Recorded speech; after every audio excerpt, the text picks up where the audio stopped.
वाल्मीकि करार अन्ना को टारगेट बना रहे, वाल्मीकि करार अन्ना को बदनाम करने की कोशिश है। वाल्मीकि करार अन्ना को टारगेट बना रहे, वाल्मीकि करार अन्ना को बदनाम करने की कोशिश है। व्हायरल क्लिप मधील आरोपी दबावाखाली बदलला। हाँ, मेरा वैसा कुछ भी नहीं है यहाँ पे। जो थोड़ी बोला बोली हो गई थी हमारी, हाँ। उसमें से हमारा मिट गया। कराडच्या बदनामीचे प्रयत्न कोणाचे? नवी क्लिप व्हायरल। वाल्मीकि करार अन्ना को टारगेट बना रहे, जी। वाल्मीकि करार अन्ना को बदनाम करने की कोशिश है, बाकी कुछ नहीं है। अच्छा। बीडच्या कैद्याची नवी ऑडिओ क्लिप, नवीन धक्कादायक खुलासे। वाल्मीकि करार अन्ना को टारगेट बना रहे, वाल्मीकि करार अन्ना को बदनाम करने की कोशिश है। बीडमध्ये सध्या ऑडिओ क्लिपचं सत्र सुरू आहे। आधी एका कैद्याची व्हायरल क्लिप समोर येते, ज्यात मनोज जरांगेंवर गोळ्या घालण्यापासून ते संतोष देशमुखांच्या हत्येची पुनरावृत्ती करू इतकी धक्कादायक वक्तव्य या ऑडिओ क्लिपमध्ये असतात। जरांगे पाटीलला गोळ्या घालणार, संतोष देशमुख प्रकरण करून टाकीन म्हणले, मला धमक्या दिले। पण त्यानंतर आणखी एक ऑडिओ क्लिप पुन्हा समोर येते आणि सर्व चित्रच बदलून जातं। सेम कैदी, सेम ऑडिओ क्लिपचा पॅटर्न, पण यावेळी शब्द मात्र पूर्णपणे फिरलेले।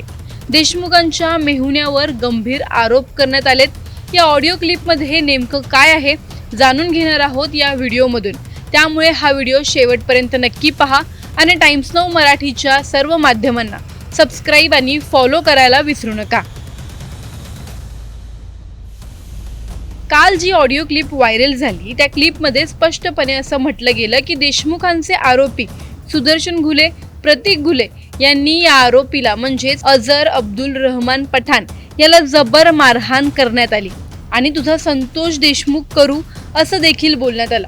वाल्मीकि कराडकडे त्याला बोलवण्यात आलं आणि सर्वात महत्त्वाचं म्हणजे जरांगे पाटील यांना गोळ्या घालायला गोविंद फड यांना सांगण्यात आलं आहे असा देखील संवाद या ऑडिओ क्लिपमध्ये आहे। जरांगे पाटीलला गोळ्या घालणाऱ्याला पाटील होतं ती गोविंद फड म्हणून नाही, संतोष देशमुख प्रकरण करून टाकीन म्हणले, मला धमक्या दिले। यानंतर माध्यमांमध्ये अनेक प्रतिक्रिया उमटल्या। आता या रेकॉर्डिंगचा दुसरा भाग व्हायरल होत आहे। विशेष म्हणजे अझर अब्दुल रहमान पठाण या व्यक्तीने जिल्हा कारागृह अधीक्षक यांच्याकडे अर्ज करून कारागृह कर्मचारी दीपक पाटील, आरोपी सनी आठवले आणि परभणे नामक व्यक्तीने दबाव टाकून वाल्मीकि कराडची बदनामी करण्यासाठी भाग पाडलं असं सांगितलं गेलं आहे। मयत सरपंच संतोष देशमुख यांच्या हत्येनंतर या गावाच्या सरपंच पदाची पोटनिवडणूक लागली असून येत्या 28 एप्रिल रोजी ग्रामपंचायतीचं मतदान आहे। मस्सा चौकच्या निवडणुकीत सहानुभूती मिळावी यासाठी दादा खिंडकर याचा निरोप असून तू खोटी माहिती दे असं आपल्याला दबावात घेऊन सांगण्यात आल्याचे आरोपीने म्हटले आहे। बीडचे कारागृह या घटनेमुळे पुन्हा एकदा चर्चेत आलंय। अझर अब्दुल रहमान पठाणने कारागृह अधीक्षक यांना दिलेल्या अर्जात म्हटले आहे 21 एप्रिल 2024 रोजी बॅरेक क्रमांक 6 मध्ये माझी व प्रतीक घुलेची शाब्दिक चकमक झाली होती। हा वाद लगेच आपापसात मिटला, परंतु मला जेलचे कर्मचारी दीपक पाटील, बंदी सनी आठवले, बंदी परभणे यांनी बोलावून दमदाटी करत दबाव आणला आणि बाहेर फोन लावून आम्ही सांगतो तसं बोल असा निरोप दिला। त्यामध्ये आपल्याला जास्तीत जास्त वाल्मीकि कराडची बदनामी करायची असून मस्सा चौकची ग्रामपंचायत निवडणूक 2-3 दिवसांवर आली आहे।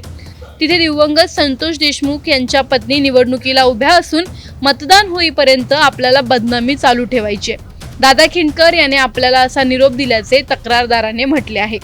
तर यामध्ये ज्याच्या सांगण्यावरून हे सर्व झालं तो म्हणजे दादा खिंडकर असं नमूद केलंय। दादा खिंडकर हा मयत सरपंच संतोष देशमुख यांचा लहान भाऊ धनंजय देशमुख यांचा साडू असून तोही सरपंच आहे। त्याच्यावर तब्बल 12 वेगवेगळ्या स्वरूपाचे गुन्हे नोंद असल्याचं समोर आलं आहे आणि म्हणून तो मयत सरपंच संतोष देशमुख यांच्या पत्नीला निवडणुकीत गावकऱ्यांची सहानुभूती मिळवण्यासाठी आणि गावाची सरपंच होण्यासाठी हा प्रकार केला जात असल्याचं त्या क्लिपमध्ये सांगण्यात येत आहे। दरम्यान वरील तिघांनी आपल्याला दबाव आणून खोटी माहिती देण्यासाठी भाग पाडलं असून यात कराड असेल किंवा मनोज जरांगे यांच्या बाबतीत कोणतीही माहिती खरी नव्हती असा देखील दावा ऑडिओ रेकॉर्डिंग मधून करण्यात आला आहे। जरांगे पाटिल का विषय नहीं है, ये सब मसाजोग के जो मसाजोग जो चालू है इलेक्शन उसके वहाँ से ये बदनाम करने की प्रयत्न चालू है, वैसा हमारा कुछ भी नहीं है। सब हाँ। खेड़कर का ये सब शाणा है मिला के सबको पिसने के वास्ते करने का है ये। अच्छा आता इथे जर का दादासाहेब खिंडकर कोण असा प्रश्न उपस्थित होत असेल, दादा खिंडकर हा 12 गंभीर गुन्ह्यात आरोपी आहे. सध्या अटी शर्ती जामिनांवर तो बाहेर आहे. जेलमधील आपले कॉन्टॅक्ट वापरून रेकॉर्डिंग तयार करून घेतो आणि व्हायरल करतो, असे या व्हायरल ऑडिओ क्लिपच्या माध्यमातून बंदी असलेला अझर अब्दुल रहमान पठाण यांनी सांगितलं आहे. एकच कैदी, 2 वेगवेगळ्या ऑडिओ क्लिप्स आणि पूर्णपणे बदललेली गोष्ट.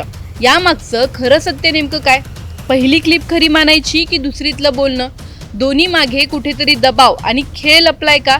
जेलच्या आत बसून इतके गंभीर आरोप बाहेर कसे येतात आणि तेव्हाच निवडणुकीच्या तोंडांवरच का समोर येतात? जेलमध्ये फोन तरी कसा जातो? ही फक्त एका ऑडिओ क्लिपची लढाई आहे की त्यामागे मोठं राजकीय समीकरण तयार होतंय? सर्वात मोठा प्रश्न म्हणजे या क्लिप्समधून खरंच सत्य बाहेर येतंय की कोणीतरी मुद्दाम सत्याला वाकवण्याचा प्रयत्न करतंय? तुम्हाला या प्रकरणी काय वाटतं? आम्हाला कमेंटमध्ये नक्की कळवा. व्हिडिओ लाईक व शेअर करायला विसरू नका. तसंच अशा नवनवीन अपडेट्ससाठी व माहितीपूर्ण व्हिडिओजसाठी टाइम्स 9 मराठीला नक्की फॉलो करा. हाँ बोलो ना भैया. हाँ बोलो भैया. अजहर पठान, हाँ मेरा वैसा कुछ भी नहीं है यहाँ पे. जो थोड़ी बोला बोली हो गई थी हमारी, हाँ उसमें से हमारा मिट गया सनी अडोले और परवाने ने दोनों ने सिखा के हाँ ये करने. इसमें एक कर्मचारी है जेल का, हाँ उनका नाम मेरे को मालूम नहीं, अच्छा मगर उन्होंने को दादागिरी करके करने लगा है. अच्छा हाँ दीपक बोल के है, तो उन्होंने करने लगा है. इसमें कुछ नहीं है, जरंगे पाटिल का भी कुछ नहीं है ये और किसका कुछ नहीं है.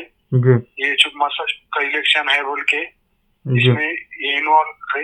दूसरा कुछ भी नहीं है. ये खाली इलेक्शन जो के इलेक्शन के वास्ते वाल्मीकि करार अन्ना को टारगेट बना रहे. ये वाल्मीकि करार अन्ना को बदनाम करने की कोशिश है, बाकी कुछ नहीं है. अच्छा अच्छा हाँ, ऐसा कुछ भी नहीं है, ऐसा वाद कुछ भी हुआ नहीं है. हमारा जो भी वाद हुआ था मेरा तो वो मिट गया, मगर ये लोगों ने मेरे को डरा के करने लगा है. उनके दबाव में आके मैं करा. मेरा अच्छा वैसा कुछ भी वाद भी नहीं, कुछ नहीं है वैसा भी. ये जरंगे पाटिल का विषय नहीं है.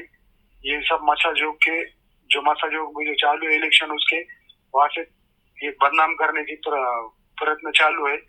वैसा हमारा कुछ भी नहीं है. सब हाँ खेड़कर का ये सब शाणा है मिला के सबको पिसने के वास्ते करने का है ये. अच्छा